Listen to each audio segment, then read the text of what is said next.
Bonjour à tous, je suis le père Guy Sibylle Ehemba de l'ordre des écoles Pi, plus connu sous le nom des pères piaristes.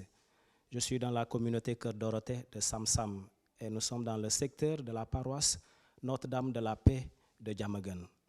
Aujourd'hui, l'Église nous invite à célébrer la solennité de l'Ascension. L'Ascension, en termes plus simples, c'est la montée de Jésus au ciel. Elle marque dans la théologie chrétienne la fin de la présence physique de Jésus sur terre après sa mort et sa résurrection.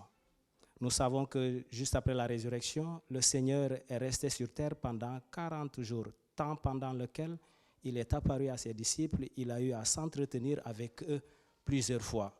L'ascension met donc fin à la vie terrestre du Seigneur, à l'aventure humaine du Fils de Dieu.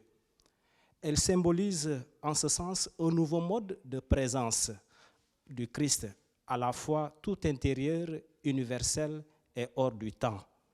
Bien que n'étant plus physiquement présent dans le monde, il est encore par ses sacrements, particulièrement l'Eucharistie. Nous savons que dans l'Eucharistie, le Seigneur se rend présent. D'autre part, Jésus n'abandonne pas les hommes, puisqu'il leur envoie son Esprit Saint 10 jours plus tard, lors de la Pentecôte, à l'issue de laquelle les apôtres se rendent compte qu'ils sont l'Église et partent prêcher l'Évangile et intercèdent sans cesse en leur faveur auprès de Dieu le Père. En tant que témoins de la passion, de la mort et résurrection du Seigneur, vivre l'ascension pour nous chrétiens, c'est donc être appelés à aller témoigner de l'amour du Christ partout dans le monde. C'est accepter d'entrer en dialogue avec les autres pour leur porter la bonne nouvelle du Christ. C'est s'engager à transformer notre monde, à travailler pour la réconciliation, la justice et la paix.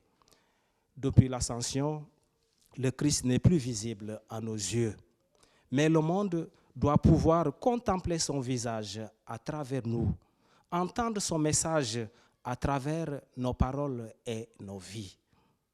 Et surtout, ils doivent découvrir en nous quelque chose de l'amour passionné du Christ pour tous les hommes. C'est à chaque instant que nous avons à rayonner de cette lumière qui vient de lui. Allez de toutes les nations, faites des disciples, baptisez-les au nom du Père et du Fils et du Saint-Esprit et apprenez-leur tous les commandements que je vous ai donnés. Telle est la mission du chrétien. Aujourd'hui, où nous célébrons l'Ascension, nous sommes invités à renouveler notre engagement à servir le monde, à servir notre Église. Enfin, l'Ascension préfigure la vie éternelle à laquelle chaque homme est destiné. Nous savons qu'ici sur terre, nous sommes en pèlerinage, nous sommes de passage. Un jour, nous sommes appelés à rejoindre la maison du Père. Alors, la fête de l'Ascension, c'est la fête de l'espérance, parce que nous espérons et nous croyons qu'à la fin de notre vie terrestre, Dieu va nous accueillir dans sa maison. Alors, chers téléspectateurs, je vous souhaite une très très bonne fête. Que la paix de Jésus qui monte au ciel puisse atteindre nos cœurs, que cette paix règne dans nos familles, dans nos maisons et dans notre cher pays, le Sénégal.